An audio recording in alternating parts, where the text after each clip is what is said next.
1 अरब लोग वोट करें, 800 कुछ मिलियन लोगों ने वोट किया है, लेकिन उधर हमने कोई आवाज ही नहीं सुनी। आप लोग तो हमसे ज्यादा बाखबर हैं कि वहां पे आया धांधली की कोई बात किसी ने की है कि नहीं है। जो हारा है वो हार मान ली है, जो जीता है वो जीत मान ली है।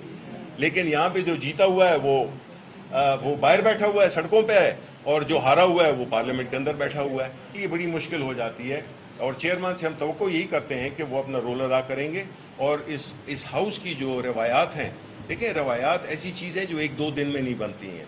रवायात बाज़ औक़ात कानून से भी ऊपर हो जाती हैं। ये बैरिस्टर अली ज़फ़र साहब ज़्यादा बेहतर जानते हैं। तो हम ये चाहते हैं कि किसी एक उसूल के तहत डिस्ट्रीब्यूशन ऑफ कमेटीज़ हो, यही हमारा स्टैंड है। शिबली फराज साहब, मेरा आपसे एक अहम इशू के बारे में सवाल है।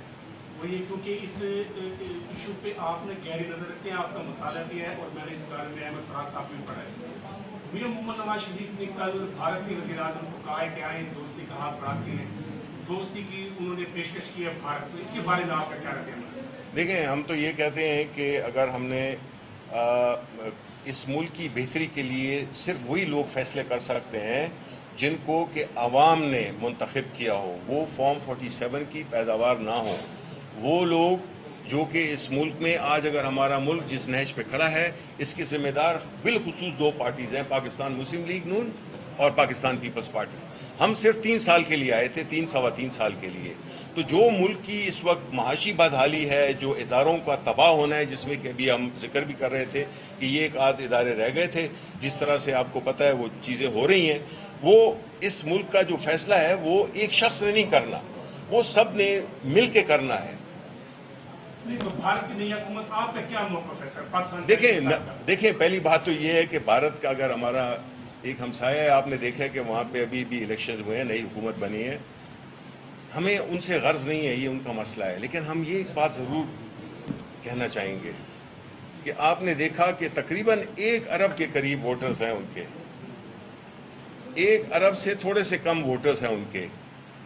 किस खुश असलूबी से, किस ट्रांसपेरेंसी से इलेक्ट्रॉनिक वोटिंग मशीन्स इस्तेमाल करते हुए उनकी में तो किसी ने धांधली का शोर नहीं मचाया।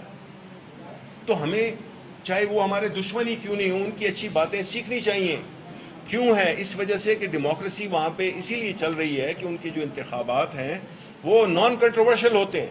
1 अरब लोग वोट करें, 800 कुछ मिलियन लोगों ने वोट किया है, लेकिन उधर हमने कोई आवाज ही नहीं सुनी। आप लोग तो हमसे ज्यादा बाखबर हैं कि वहां पे आया धांधली की कोई बात किसी ने की है कि नहीं है। जो हारा है वो हार मान ली है, जो जीता है वो जीत मान ली है।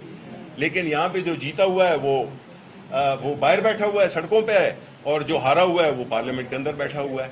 तो ये चीजें जब तक हम इनको नहीं मुस्तहकम करेंगे, ट्रांसपेरेंसी नहीं लाएंगे, और अपनी जो हमारा जो सियासी प्रोसेस है जिसमें कि election commission of Pakistan responsible है to conduct free and fair elections, it has failed badly, miserably failed. आप देख रहे हैं कि हमारे जो इलेक्शन ट्रिब्यूनल जो इस्लामाबाद की सीट्स थी उसमें किस तरह हाई हैंडेडनेस हुई है, और किस तरह से उनके डिमांड पे उनके जो ट्रिब्यूनल्स हैं वो भी जजेस चेंज कर दिए हैं।